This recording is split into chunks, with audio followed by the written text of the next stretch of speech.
High above Chicago's shimmering skyline, in a penthouse of steel and glass, Eleanor Brooks, tech titan and billionaire CEO, stood frozen, her empire's glow dimmed by a haunting truth. 9 years ago, her triplet daughters, Sophie, Claire, and Ava, were torn from her arms, declared dead by her ex-husband, Dr. Nathan Wells, in a sterile hospital room. She'd built her fortune to bury the grief.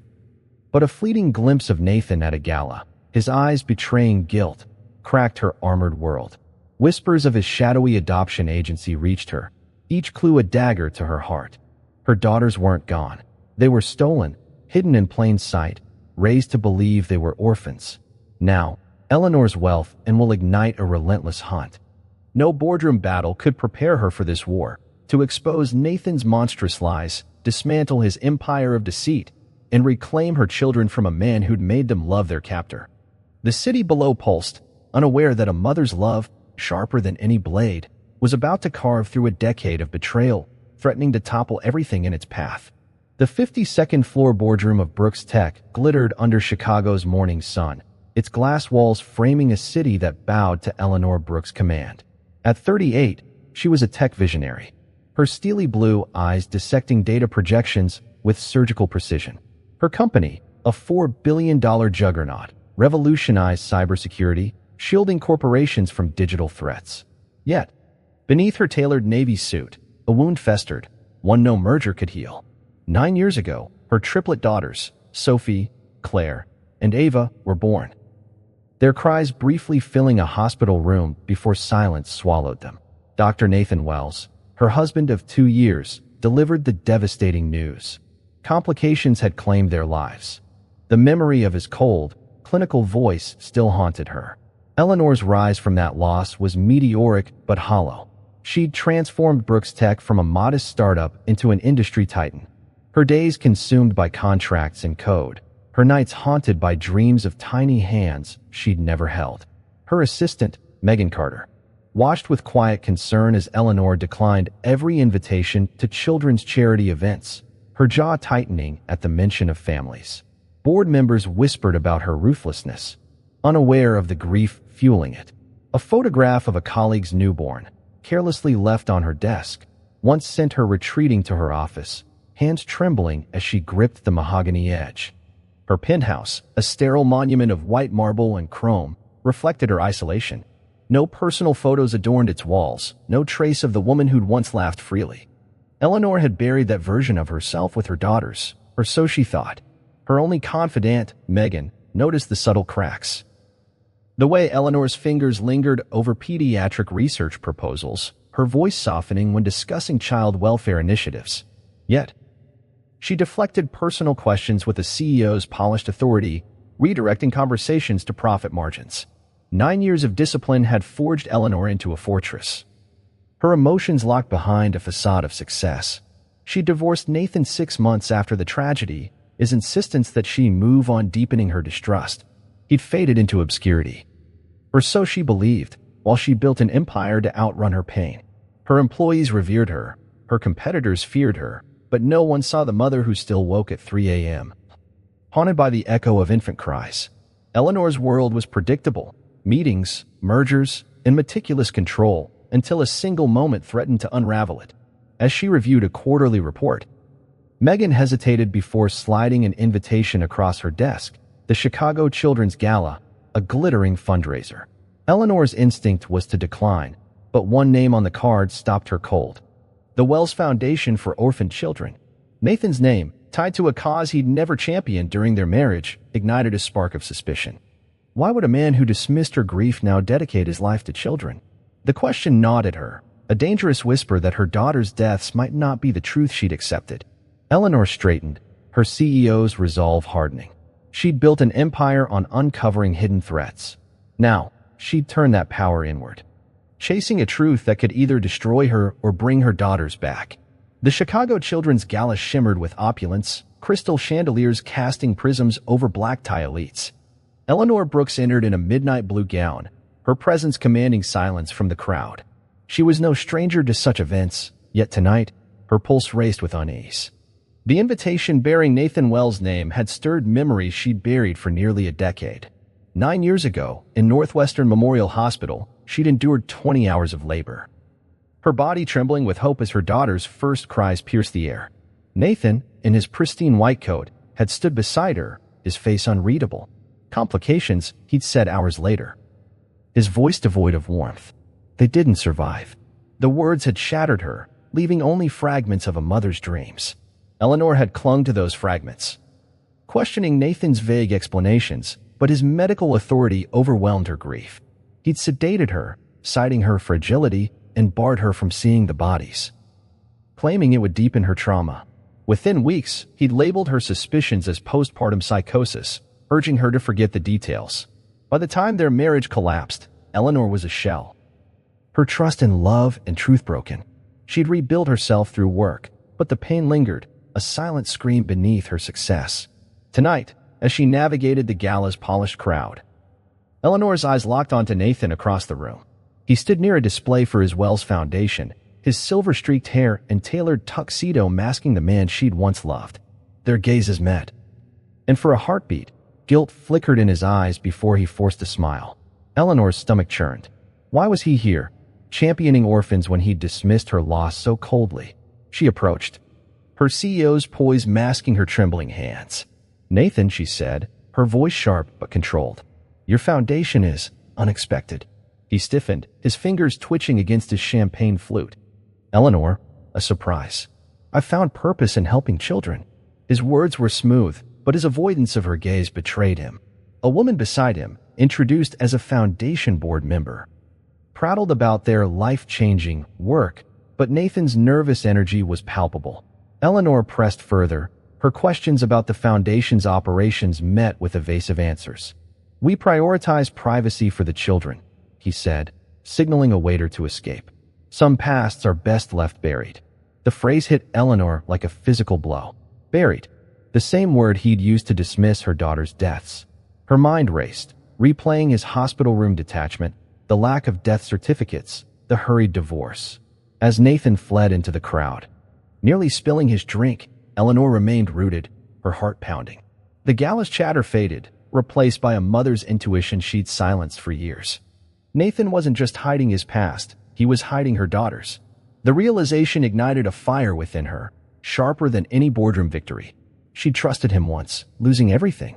Now, she'd tear his world apart to uncover the truth, no matter the cost. Eleanor Brooks, the grieving mother, was dead. In her place stood a warrior, ready to fight for her stolen children. Eleanor's private office at Brooks Tech hummed with the quiet intensity of her resolve. The gala's encounter with Nathan had shattered her fragile peace, his nervous deflection fueling her suspicion. She needed answers, and she needed them fast. Enter Daniel Pierce, a former FBI agent turned private investigator, recommended by her friend Megan for his ruthless efficiency. At 50, Daniel carried the weathered gravitas of a man who'd seen too many lies. Seated across her glass desk, he listened as Eleanor recounted Nathan's evasive behavior and the Wells Foundation's vague mission. "I need to know everything about his operation," she said, her voice steady but laced with urgency. "Start with the foundation. Leave no stone unturned." Daniel's initial report, delivered a week later, was a bombshell. The Wells Foundation, established in 2016, just months after their divorce, claimed to rescue orphaned children in rural Wisconsin. Yet, its financials were murky, $3 million in annual donations with little transparency on child placements. They report serving 40 children, Daniel said, spreading documents across her desk, but there's no public record of adoptions or success stories. Legitimate charities flaunt their wins. This one operates like a ghost. Eleanor's pulse quickened. Nathan's foundation wasn't saving children, it was hiding them. Daniel dug deeper, uncovering a 300-acre compound in Wisconsin, purchased by Nathan in 2015. Satellite images showed a fortress, high fences, security cameras, and no neighboring properties for miles. "This isn't a children's home," Daniel said, his voice grim. "It's a bunker." Eleanor's hands trembled as she studied the photos, her mind racing to her daughters. Were Sophie, Claire, and Ava trapped there, raised under false identities? The thought was unbearable. Yet it fueled her determination. "What about the children?" she asked. "Any specifics?" Daniel's findings grew darker. The Foundation's records listed vague rehabilitation programs, but no names, ages, or medical histories. He'd cross-referenced hospital records from 2015, finding 19 infants reported deceased under Nathan's care at Northwestern Memorial, all with death certificates signed solely by him. No second opinions, no nurse corroboration, Daniel said. It's like he controlled the entire paper trail. Eleanor's breath caught. Her daughter's deaths followed the same pattern. No bodies, no records, just Nathan's word. The final clue came from a whistleblower, a former Foundation employee who'd fled to Canada. Through a secure call, she whispered, "Dr. Wells doesn't save kids. He takes them from parents he deems unfit, gives them new lives." Eleanor's world tilted. Nathan hadn't just lied about her daughters, he'd stolen them, orchestrating a scheme to erase their identities. Her grief, her supposed instability, had been his weapon to silence her. Now, her empire was her sword. "Find proof," she told Daniel, her voice cold with purpose. "I need evidence that my girls are alive." As Daniel nodded, Eleanor stared out at Chicago's skyline, the city unaware of the storm brewing within her. Nathan had underestimated her, but he'd soon learn. A mother's love, backed by billions, was a force no lie could withstand. Eleanor's office became a war room, its glass walls lined with timelines and documents as Daniel Pierce's investigation intensified. The Wells Foundation's secrecy pointed to a sinister truth. But Eleanor needed irrefutable proof her daughters were alive. Daniel, his notepad filled with cryptic leads, pursued every angle. He tracked down Dr. Rachel Kim, a former colleague of Nathan's who'd vanished from Northwestern Memorial in 2015, weeks after Eleanor's delivery. Now in Seattle, Rachel agreed to a covert meeting. Her voice trembled as she described Nathan's hospital dominance. He controlled the maternity ward, cherry-picked cases, and silenced dissent. "I saw him forge records once, but I was too scared to speak." Rachel's testimony was a breakthrough, but her fear hinted at Nathan's broader influence. Daniel cross-referenced more hospital records, uncovering a pattern.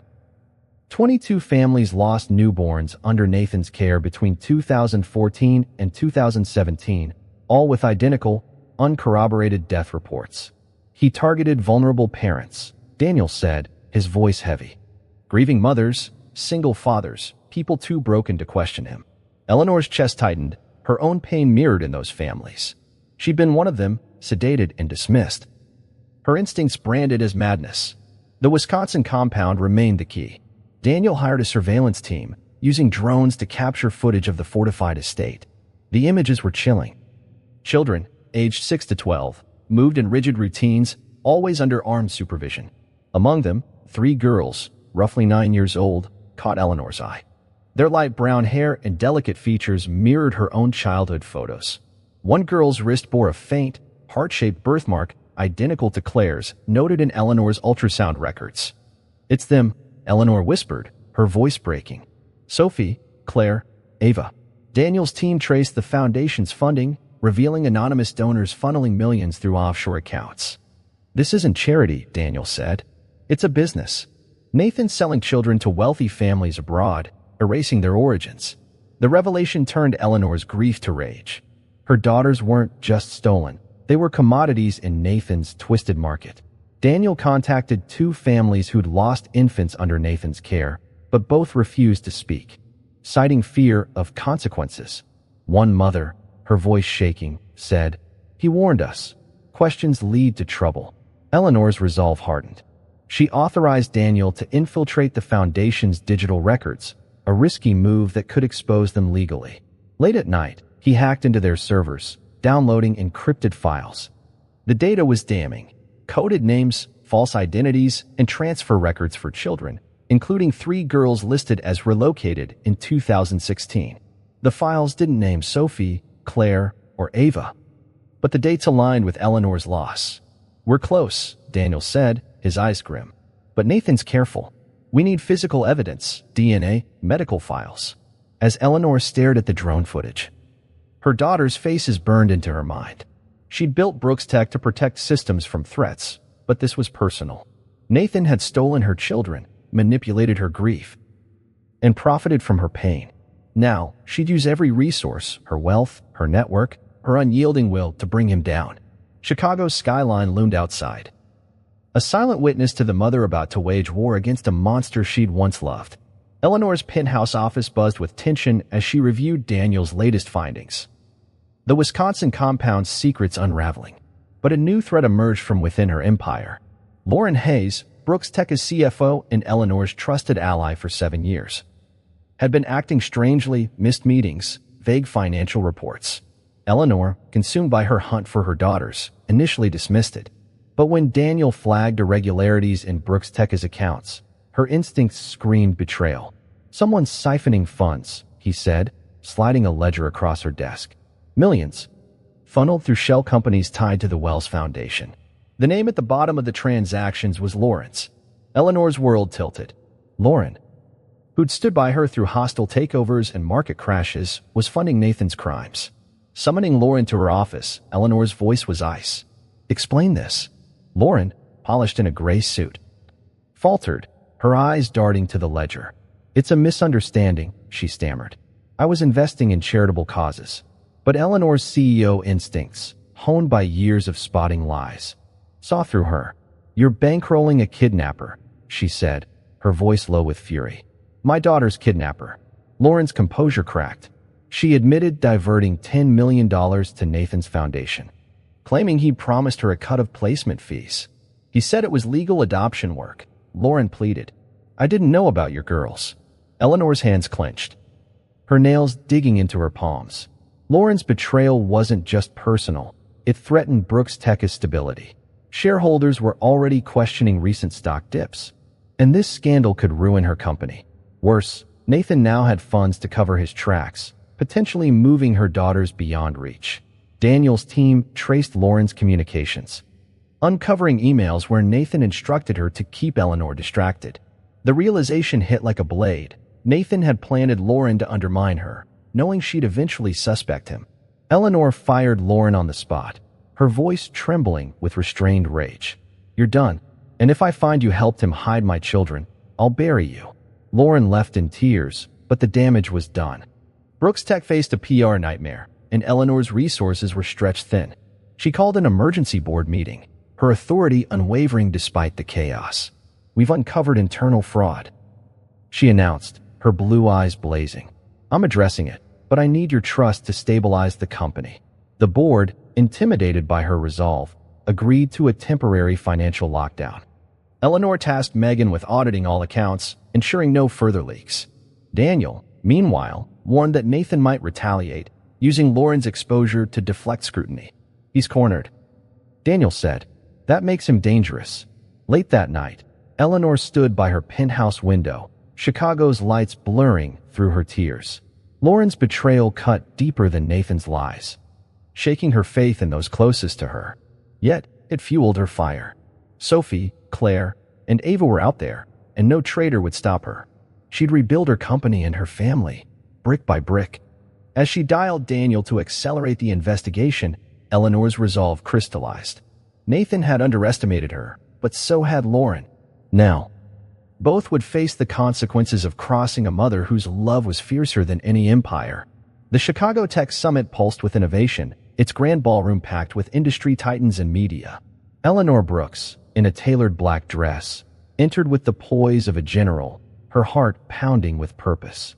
Tonight, she'd expose Nathan Wells, armed with Daniel's evidence. Forged hospital records, drone footage, and Rachel Kim's sworn affidavit. The Wells Foundation's display, touting hope for orphans, stood at the room's center, Nathan basking in applause. His eyes met Eleanor's across the crowd, and panic flickered in his gaze. She'd chosen this public stage to ensure his lies couldn't hide. As Nathan took the podium, praising his foundation's life-changing work, Eleanor moved forward, her presence silencing whispers. "Dr. Wells," she called, her voice amplified by the microphone she'd secured. "I have a question about your orphans." The room froze. Nathan's smile faltered, sweat beading on his brow. "Eleanor, this isn't the place," he stammered. But she pressed on, holding up a folder.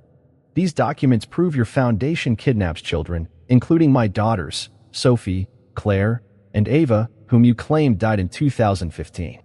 Gasps rippled through the audience as Eleanor projected drone footage on the summit screens. 3 girls at Nathan's compound, one with Claire's heart-shaped birthmark. "These are my daughters," she declared, her voice trembling with righteous fury. "Stolen from me, raised to believe they're orphans." She displayed hospital records, all signed by Nathan, lacking corroboration. Rachel Kim's affidavit followed, detailing his record forging. The crowd murmured, cameras flashing, as Nathan's facade crumbled. "These are lies," he shouted, his voice cracking. "She's unstable. Obsessed." Detective Emily Stone, positioned in the crowd, stepped forward. "Dr. Wells, we've reviewed Ms. Brooks' evidence. You're under investigation for kidnapping and fraud." The audience recoiled as Emily displayed her badge. Nathan's eyes darted for an exit, but security blocked his path. Eleanor's voice cut through the chaos. "You convinced me my grief was madness. But these records don't lie. How many families did you destroy?" Nathan's shoulders sagged, his charm gone. "I gave those kids better lives," he muttered, a desperate confession. "You were unfit." The admission ignited the room. Reporters surged forward, live streaming the collapse of Nathan's empire. Eleanor stood tall, her blue eyes blazing, as Emily cuffed him. 17 families, she said, her voice steady now. 17 children stolen, their parents gaslit into silence. The crowd parted as Nathan was led away, his head bowed under the weight of his crimes. Eleanor's hands trembled, not with fear, but with the realization that her daughters were closer than ever. As the summit buzzed with shock, Eleanor's friend Megan squeezed her hand. "You did it," she whispered, but Eleanor's gaze was distant, fixed on the screens still showing her daughters' faces. Exposing Nathan was only the beginning. Sophie, Claire, and Ava were out there, believing a lie. The war wasn't over, it had just begun. Chicago's elite watched in awe as Eleanor left the stage, a mother transformed into a force of justice. Her empire now a weapon to reclaim her stolen family. Nathan's arrest at the tech summit sent shockwaves through Chicago, but Eleanor Brooks had no time to save her victory. 2 days later, her world tilted again. Headlines screamed of a Brooks tech scandal, CEO embroiled in corporate fraud. Anonymous leaks traced to Nathan's allies accused Eleanor of embezzling $15 million, mirroring the funds Lauren Hayes had diverted. The allegations were meticulous, forged financial records, doctored emails, even a whistleblower claiming Eleanor had bribed regulators. Her stock plummeted, and the board demanded an emergency meeting. Nathan, from his jail cell, had orchestrated a vicious counterattack to discredit her. Eleanor's penthouse became a fortress. Her team, Megan, Daniel, and lawyer friend Amanda Carter, working around the clock. "He's trying to bury you," Daniel warned, analyzing the leaks.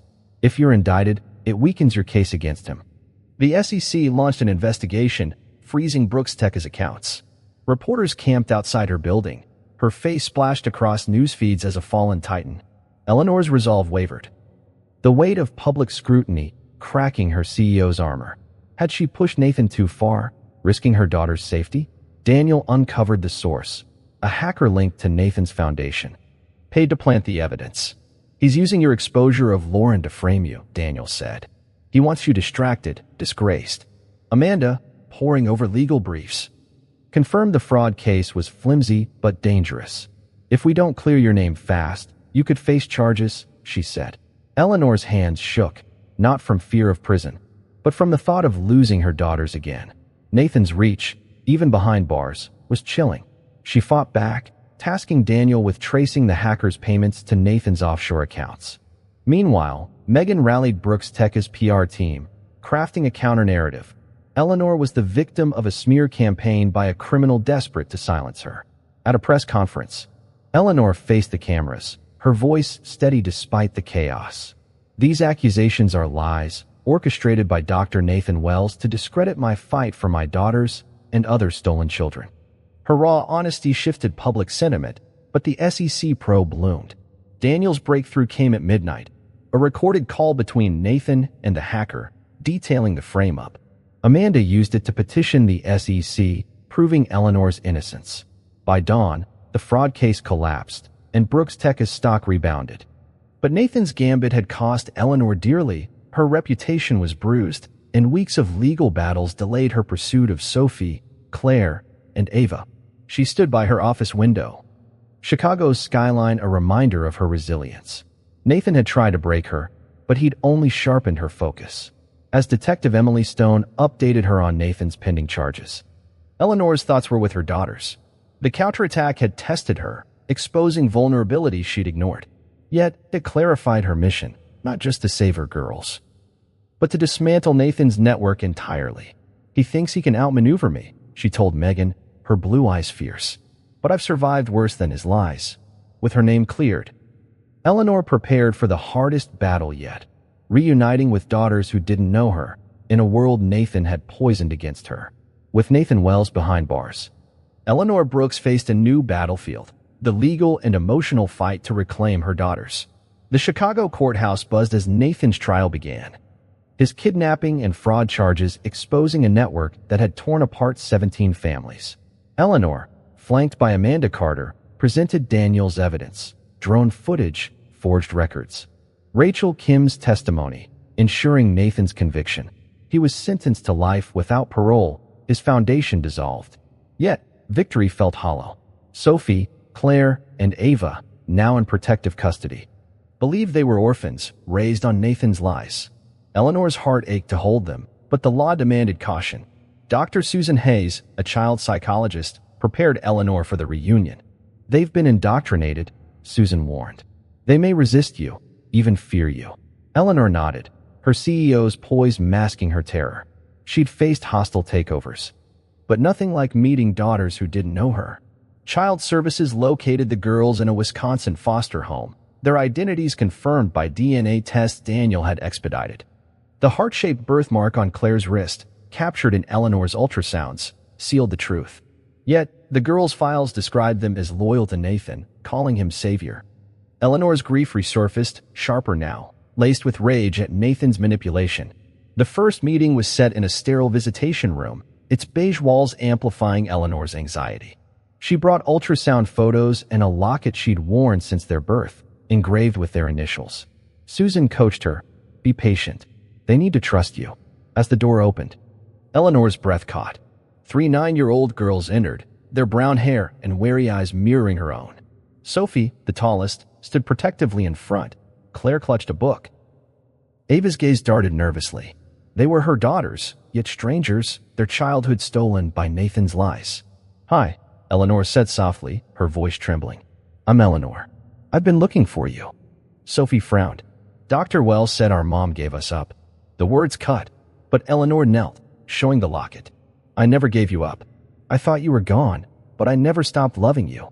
Claire's eyes lingered on the ultrasound photos, her fingers tracing her birthmark's outline. "Is that really me?" she whispered. Eleanor nodded, tears falling. "You were always mine." The girls remained guarded, their trust eroded by years of deception. Weekly visits stretched into months, each a delicate dance of rebuilding bonds. Eleanor shared stories of their names' meanings, Sophie for wisdom, Claire for clarity, Ava for life, hoping to spark recognition. Ava once touched Eleanor's hand, murmuring, "You feel familiar." The moment was a lifeline, but Sophie's defiance lingered, her loyalty to Nathan a stubborn wound. Legally, Eleanor secured full custody, Amanda navigating the complex adoption reversal. Emotionally, she leaned on Megan, who reminded her, "You're their mother, not their enemy." As spring bloomed, Eleanor moved the girls to her Chicago home, its walls now warmed with their drawings. The battle wasn't over. Therapy loomed, and trust would take years, but Eleanor's heart swelled. She'd faced Nathan's lies and won. Now, she'd fight for her daughters' hearts. One patient step at a time.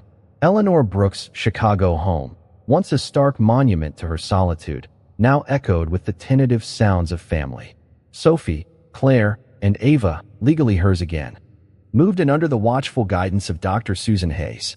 The transition was fragile. 9 years of Nathan's lies had shaped the girls' world, making Eleanor a stranger in their eyes. Yet, she approached motherhood with the same precision she'd applied to Brooks Tech, tempered by a love that burned fiercer than any boardroom victory. Her penthouse softened with their presence. Books for Claire, art supplies for Ava, and a telescope for Sophie, each gift a bridge to their hearts. Daily life was a delicate negotiation. Sophie, fiercely independent, challenged Eleanor's authority, her loyalty to Nathan lingering like a scar. "Why should we trust you?" she snapped during a tense dinner. "Eleanor, swallowing her pain, replied, "Because I've fought for you every day since I lost you." Claire, quieter, began to warm, her curiosity sparked by Eleanor's ultrasound photos. One evening, she asked, "Did you really name me for clarity?" Eleanor's voice broke as she nodded, sharing how she dreamed of Claire's bright mind. Ava, the shyest, clung to small gestures, once slipping her hand into Eleanor's during a walk. Therapy sessions with Susan were a lifeline, unraveling Nathan's manipulation. "He told us our parents didn't want us," Ava admitted. Tears falling, Eleanor knelt, showing the locket she'd worn for 9 years. "I wanted you more than anything," she said, her voice steady despite her trembling hands. The girls synchronized glances. A triplet bond unbroken by time gave Eleanor hope. She filled their days with structure, school, outings to Lake Michigan, baking sessions, each moment a chance to rebuild trust. A breakthrough came on Claire's birthday. Eleanor planned a quiet celebration, remembering Claire's ultrasound kicks, a memory she shared with a smile. Claire, usually reserved, hugged her, whispering, "I'm glad you're my mom." Sophie watched, her defiance softening.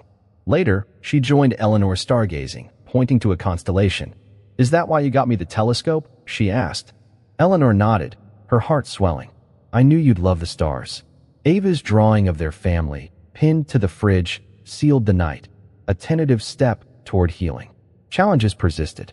Sophie's nightmares, triggered by Nathan's lies, woke the house, and Eleanor soothed her, promising safety. School reports noted the girls' adjustment struggles, but their grades climbed, reflecting Eleanor's encouragement. Megan, ever loyal, helped with homework, while Amanda ensured Nathan's accomplices faced justice, protecting the girls' future. Eleanor's empire, once her escape, now funded their dreams. Music lessons, soccer camps, art classes. By summer, the girls called her Mom, hauntingly, each utterance of victory.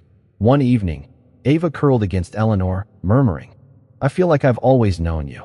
Sophie, nearby, added, "It's weird, but it fits." Claire's smile completed the circle. Eleanor's tears fell silently, her 9-year ache easing. The road ahead was long, but her daughters were home. In their laughter, their questions, their trust, Eleanor found the family she'd never stopped fighting for, a bond no lie could break. Eleanor Brooks stood in her Chicago home's backyard, watching Sophie, Claire, and Ava plant 3 maple saplings, their laughter a melody she'd dreamed of for 9 years. Nathan Wells' conviction had closed one chapter, but Eleanor's pain birthed a new purpose. She founded the Brooks Family Restoration Fund, a nonprofit dedicated to reuniting families torn apart by illegal adoptions. Her tech empire, once a shield against grief, now powered a global crusade, leveraging Brooks Tech as resources to trace missing children and expose trafficking networks. Eleanor's mission was clear: no parent would endure her nightmare again. The fund's first year was staggering. Guided by Daniel Pierce's investigative expertise, it located 23 children across 3 states, reuniting them with parents who'd been told they'd died. Eleanor hired a team of lawyers, led by Amanda Carter, to navigate complex custody battles, ensuring legal protections for families. Detective Emily Stone collaborated, her task force dismantling 2 adoption rings linked to Nathan's network. Eleanor's office, once a sterile command center, buzzed with hope. Photos of reunited families lined its walls, a testament to her transformed legacy.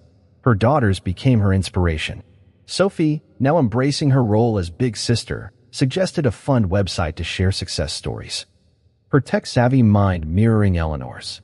Claire, with her quiet empathy, wrote letters to reunited children, easing their transitions. Ava's artwork, vibrant and healing, adorned fund events, drawing donors.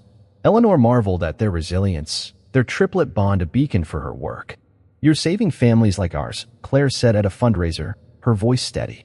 Eleanor's heart swelled, her pain now a weapon against injustice. Challenges loomed. The fund faced backlash from powerful adoption agencies, their lawyers accusing Eleanor of overreach. She countered with data, her CEO precision exposing their ties to Nathan's crimes. Public support surged, fueled by Eleanor's speeches, her story of loss and redemption resonating globally. Brooks Tech's stock soared, shareholders backing her mission as a moral and financial win. Megan, ever loyal, managed fund logistics, while Susan Hayes guided families through emotional reunions, mirroring Eleanor's own journey. A pivotal moment came when Eleanor testified before Congress, advocating for stricter adoption oversight. Flanked by Sophie, Claire, and Ava, she shared their story, her voice unwavering.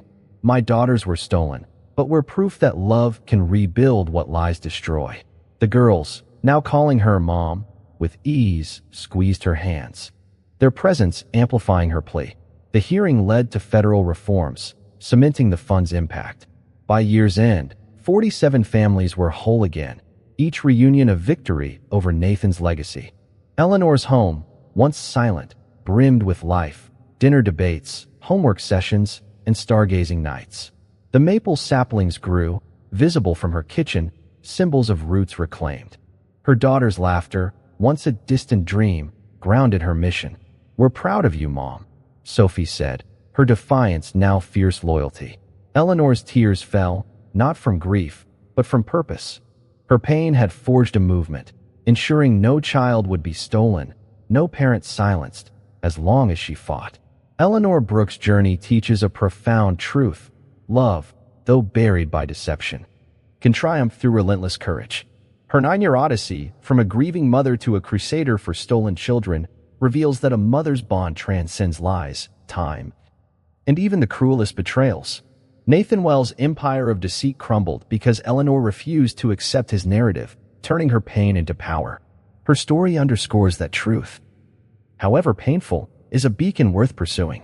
No obstacle, corporate scandals, personal betrayals, or legal battles can extinguish the fire of a parent's love when fueled by justice.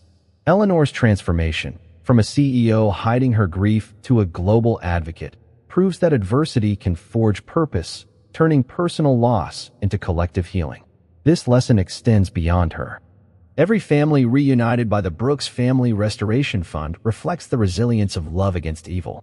We all face moments where lies obscure truth, where doubt threatens hope. Eleanor's courage invites us to question narratives, to fight for what matters, and to rebuild what's broken. Her daughters, Sophie, Claire, and Ava, stand as proof that even manipulated hearts can find their way home when guided by unwavering devotion. Share your story of resilience, whether it's overcoming loss, fighting injustice, or reclaiming truth. Your voice can inspire others, just as Eleanor's did. Support family reunification efforts by donating to organizations like the Brooks Fund or advocating for adoption reform. Volunteer, raise awareness, or simply listen to those silenced by grief. Every action strengthens the fight against those who tear families apart. Together, we can ensure no child is stolen, no parent gaslit, and no bond broken forever. Act now, love demands it.